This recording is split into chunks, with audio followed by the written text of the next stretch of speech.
नमस्कार मंडळी, श्री स्वामी समर्थ. स्वागत आहे तुमचं माझ्या यूट्यूब चॅनलवरती. आजचा दिवस तुम्हा सर्वांना खूप छान, सुखाचा, आनंदाचा आणि समाधानाचा जाऊ देत, हीच मी स्वामींच्या चरणी प्रार्थना करते आणि आजच्या या नवीन व्हिडिओला सुरुवात करते. पण त्या अगोदर तुम्ही माझ्या चॅनलवरती जर नवीन असाल तर चॅनलला पण लगेच सबस्क्राईब करा आणि कमेंटमध्ये श्री स्वामी समर्थ लिहायला अजिबात विसरू नका. सध्या पवित्र असा मार्गशीर्ष महिना सुरू आहे आणि उद्या 7 डिसेंबरला या महिन्यातली संकष्टी चतुर्थी आली आहे. मार्गशीर्ष महिन्यात कृष्ण पक्षातील चतुर्थी तिथीला संकष्टी चतुर्थी ही अखुरा संकष्टी चतुर्थी म्हणून ओळखली जाते आणि ही चतुर्थी अतिशय शुभ आणि फलदायी मानली जाते. या दिवशी श्री गणेशाची आराधना केल्याने व्यवसायात आणि करिअरमध्ये प्रगती होते आणि जर तुमच्या आयुष्यामध्ये काही अडचणी किंवा समस्या सतत येत असतील तर या विशिष्ट दिवशी केलेली पूजा तुमच्यासाठी अत्यंत कल्याणकारी ठरते. चतुर्थीच्या दिवशी गणेशाची पूजा केल्याने जीवनातील संकट, दुःख, अडथळे आणि विघ्न दूर होतात, कारण श्री गणेशाला संकट तारणारा म्हणून ओळखलं जातं. त्यांच्या कृपेने घरामध्ये सुख, शांती, समृद्धी आणि धनलाभ वाढतो. व्यवसायामध्ये नवीन संधी मिळतात आणि मनातील इच्छा, मनोकामना पूर्ण होण्याचा मार्ग खुला होतो. संकष्टी चतुर्थीच्या दिवशी पृथ्वीवर गणेश तत्व विशेष प्रमाणामध्ये जागृत असतं, म्हणून या दिवशी पूजा, व्रत आणि वास्तुशास्त्रातील उपाय अत्यंत प्रभावी मानले जातात. आजच्या व्हिडिओमध्ये मी तुम्हाला एक अतिशय सोपा पण अतिशय प्रभावी असा उपाय सांगणार आहे. उद्या रविवार 7 डिसेंबरला वर्षातली शेवटची संकष्टी चतुर्थी आहे. या दिवशी तुम्ही उपवास नाही केला तरीही चालेल, पण प्रत्येक आईने आपल्या मुलांच्या कल्याणासाठी एका ठिकाणी एक दिवा नक्की लावायचा आहे. हा दिवा लावल्याने मुलांच्या जीवनातील दोष, संकट, अडथळे आणि विघ्न दूर होतात आणि त्यांना अभ्यासात, नोकरीत आणि व्यवसायात उत्तम यश मिळतं. त्यांच्या प्रत्येक इच्छाला गती मिळते आणि त्यांचे मार्ग अधिक सुखकर होतात असंही मानलं जातं. हा दिवा नेमका कुठे लावायचा, कोणत्या वेळी लावायचा आणि हा उपाय कसा करायचा याची संपूर्ण माहिती मी आजच्या व्हिडिओमध्ये तुम्हाला सांगणार आहे. त्यामुळे व्हिडिओ हा स्किप न करता शेवटपर्यंत नक्की पहा, जेणेकरून तुमच्यापर्यंत योग्य ती माहिती पोहोचेल. आणि तुम्ही माझ्या चॅनलवरती जर नवीन असाल तर चॅनलला पण लगेच सबस्क्राईब करा आणि बेल आयकॉनला पण प्रेस करा, म्हणजे मी जेव्हा कधीही नवीन व्हिडिओज अपलोड करेन त्याचं नोटिफिकेशन सर्वात आधी तुम्हाला मिळेल आणि तुमचा एकही व्हिडिओ हा मिस होणार नाही. तर पहा मंडळी, गणपती बाप्पा हे आपल्या सर्वांचेच लाडके दैवत आहेत. बुद्धिदाता, सुखकर्ता, विघ्नहर्ता आणि संकटमोचक म्हणून ओळखले जातात आणि त्यांच्या आराधनेसाठी कठीण नियम किंवा अवघड विधी पाळण्याची अजिबात गरज नसते, कारण गणेश हे इच्छापूर्ती देवता मानले जातात आणि जो कोणी भक्त भावनेने त्यांच्या पूजेसमोर उभा राहतो किंवा एखादा उपाय श्रद्धेने करतो त्या व्यक्तीवर गणपती बाप्पा अतिशय लवकर प्रसन्न होतात आणि त्याची इच्छा, मनोकामना पूर्ण करतात. गणपती बाप्पा हे विद्या, बुद्धी आणि हुशारीचे देवता मानले जातात आणि म्हणूनच या संकष्टी चतुर्थीच्या दिवशी विशेषतः मुलांच्या कल्याणासाठी हा उपाय करण्याची परंपरा आहे, जेणेकरून त्यांच्या जीवनात चांगल्या गोष्टींची भर पडावी.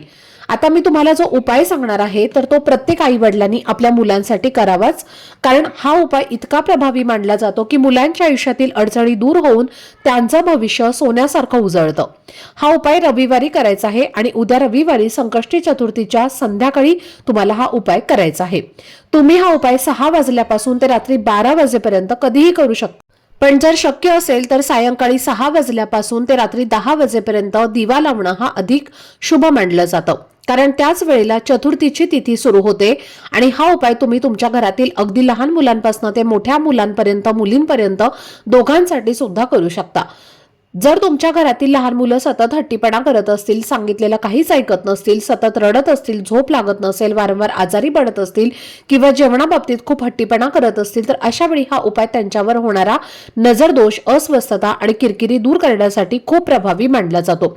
आणि जर तुमची मुलं मोठी असतील, शिक्षण घेत असतील, पण कितीही अभ्यास करूनही त्यांच्या लक्षात काही गोष्टी राहत नसतील, परीक्षेत त्यांना विसर पडत असेल, मन अभ्यासामध्ये लागत नसेल, एकाग्रता कमी झालेली असेल किंवा काही काळांपूर्वी तुमची मुलं खूप हुशार असतील आणि मुलं अचानकपणे अभ्यासामध्ये मागे पडत असतील तर अशा वेळी हा उपाय अतिशय महत्त्वाचा ठरतो.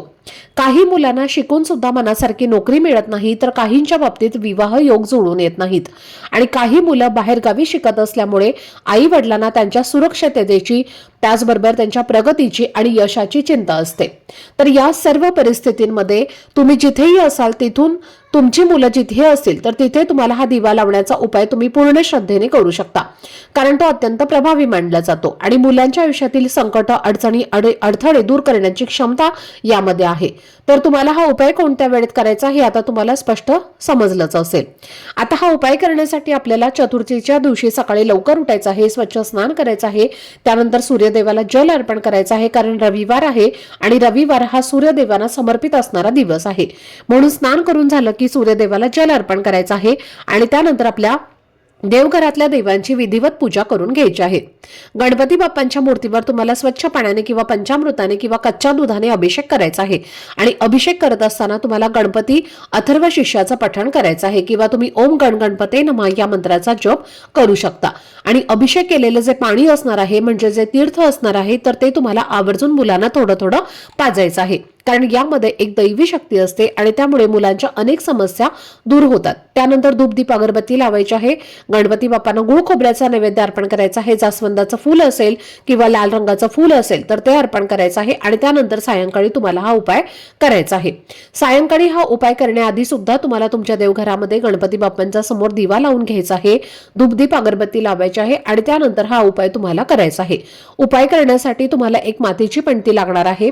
मातीच्या पणतीमध्ये ज्या सकारात्मक लहरी असतात तर त्या इतर दिव्यांपेक्षा खूप जास्त असतात।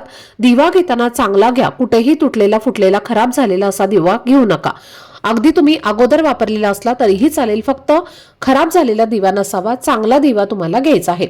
त्यानंतर त्या दिव्यामध्ये आपल्याला मोहरीचं तेल घालायचं आहे। मोहरीचंच तेल घालण्याचा जास्तीत जास्त प्रयत्न करा।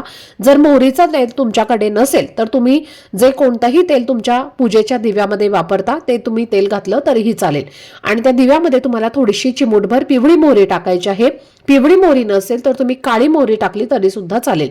त्यानंतर या दिव्यामध्ये आपल्याला दुहेरी कापसाची वात करून लावायची आहे आणि जेव्हा तुम्ही दुहेरी कापसाची वात बनवणार आहे तर त्या वातीला थोडंसं कोरडस तुम्हाला हळद आणि कुंकू लावायचं आहे, म्हणजे जी वात आहे तर ती तुम्हाला थोडीशी लाल पिवळी बनवायची आहे आणि त्यानंतर अशी ही वात तुम्हाला त्या दिव्यामध्ये लावायची आहे। त्यानंतर एक प्लेट घ्यायची आहे, त्या प्लेटमध्ये तुम्हाला हळद कुंकू आणि पाणी मिक्स करून एक स्वस्तिक काढायचं आहे आणि त्या स्वस्तिकावरती हा जो दिवा आहे तर तो तुम्हाला ठेवायचा आहे। त्यानंतर हा दिवा आपल्याला आपल्या देवघरामध्ये गणपती बाप्पांच्या मूर्ती समोर किंवा फोटो समोर ठेवायचा आहे आणि त्यानंतर हा दिवा प्रज्वलित करायचा आहे। दिवा प्रज्वलित केल्यानंतर त्या दिव्यामध्ये 5 काळे मिरे टाकायचे आहेत। अखंड काळे मिरे घ्या, कुठेही खराब झालेले असे घेऊ नका। त्या दिव्यामध्ये तुम्हाला टाकायचे आहेत आणि त्यानंतर आपल्याला 5 कापराच्या वड्या घ्यायच्या आहेत। भीमसेनी कापूर तुमच्याकडे असेल तर भीमसेनी कापराचे 5 तुकडे तुम्हाला घ्यायचे आहेत, नसेल तर साधा कापूर घेतला तरीही चालेल आणि या 5 कापराचे तुकडे सुद्धा आपल्याला या दिव्यामध्ये टाकायचे आहेत। त्यानंतर दिव्याला हळद कुंकू अक्षदा फुलं अर्पण करायचे आहे, धूप दीप अगरबत्ती ओवाळून घ्यायचं आहे आणि त्यानंतर तुम्हाला तिथेच एक आसन टाकून देवघरासमोर बसायचं आहे आणि गणपती बाप्पांचं अथर्व शीर्षाचं तुम्हाला 3 वेळेला पठण करायचं आहे। 3 वेळेला जर तुम्हाला शक्य नसेल तर तुम्ही 1 वेळेला केलं तरी सुद्धा चालेल। जितकं जास्त तुम्ही पठण कराल तितकं जास्त फळ तुम्हाला प्राप्त होईल आणि शक्य नसेल तर 1 वेळेला सुद्धा केलं तरीही चालेल। त्यानंतर तुम्हाला गणेश स्तोत्राचं पठण करायचं आहे। या 2 सेवा ज्या आहेत तर त्या फक्त 5 ते 7 मिनिटं लागतात या सेवा करायला आणि जर तुमची मुलं मोठी असतील, त्यांना लिहिता वाचता येत असेल तर या सेवा तुम्ही मुलांकडूनच करून घ्या। मुलं लहान असतील, मुलांना शक्य नसेल तर आई वडिलांनी मुलांसाठी केल्या तरीही चालेल आणि जर तुमची मुलं बाहेरगावी शिकायला असतील तर स्वतः आई वडिलांनी या सेवा केल्या तरी सुद्धा चालतील। यानंतर दोन्ही हात जोडून तुम्हाला गणपती बाप्पांकडे मुलांची प्रगती होण्यासाठी, त्यांचे सर्व संकट, अडचणी, विघ्न दूर होण्यासाठी मनोभावे प्रार्थना करायची आहे। आता हा दिवा तुम्ही उद्या चतुर्थीला रविवारी लावल्यानंतर तुम्हाला कंटिन्यू 21 दिवस हा उपाय करत राहायचा आहे। 21 दिवस तुम्हाला दररोज संध्याकाळी हा दिवा जो आहे तर तो तुम्हाला तुमच्या देवघरामध्ये गणपती बाप्पांच्या समोर लावायचा आहे आणि फक्त या दिव्यामध्ये असणाऱ्या वाती आपल्याला बदलायच्या आहेत आणि त्याचबरोबर 5 काळे मिरे जे आहेत तर ते सुद्धा तुम्हाला दररोज बदलायचं आहे। तर या 2 वस्तू दिव्यामध्ये तुम्हाला टाकायच्या आहेत आणि याच पद्धतीने हा दिवा तुम्हाला दररोज लावायचा आहे। दररोज तुम्ही ज्या वाती आणि काळे मिरे बदलणार आहे तर ते तुम्हाला एका डब्यामध्ये साठवून ठेवायचे आहेत आणि 21 दिवस तुमचे पूर्ण झाल्यानंतर 22व्या दिवशी तुम्हाला या सर्व वस्तू दिव्यामध्ये घ्यायचे आहेत आणि आपण ज्या बदललेल्या कापसाच्या वाती आणि काळे मिरे आहेत तर त्याच्यासोबत तुम्हाला 5 ते 6 कापराच्या वड्या ठेवायच्या आहेत आणि तुम्हाला त्या प्रज्वलित करून जाळून टाकायच्या आहेत. कापूर वड्या तुम्हाला बदलण्याची गरज नाही, कारण कापूर वड्या या विरघळून जातात. हा उपाय जर तुम्ही 21 दिवस केला तर नक्कीच त्याचा अनुभव तुम्हाला आल्याशिवाय राहणार नाही. काही दिवसातच तुमच्या मुलांची जी काही प्रगती थांबलेली होती तर ती पुन्हा सुरू होईल. मुलांचे जे काही दोष आहेत तर ते निघून जातील आणि त्यामुळे प्रत्येक आईने आपल्या मुलांसाठी हा उपाय अवश्य करायचा आहे.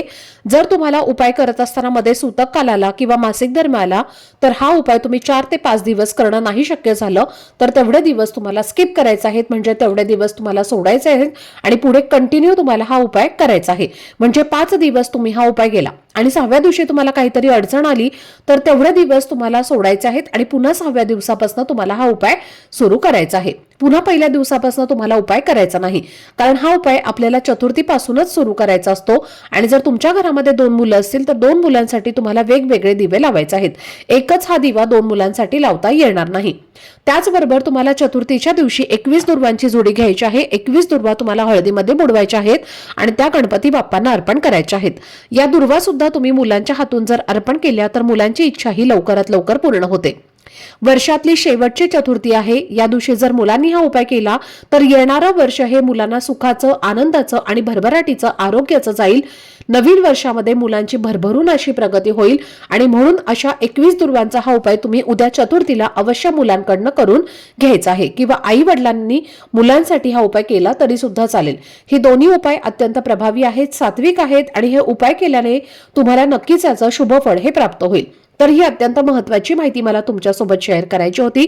आजचा हा व्हिडिओ जर तुम्हाला आवडला असेल, माहितीपूर्ण वाटला असेल तर व्हिडिओला लाईक, शेअर आणि चॅनलला सबस्क्राईब नक्की करा. भेटूयात पुढच्या व्हिडिओमध्ये. तोपर्यंत सर्वांना श्री स्वामी समर्थ.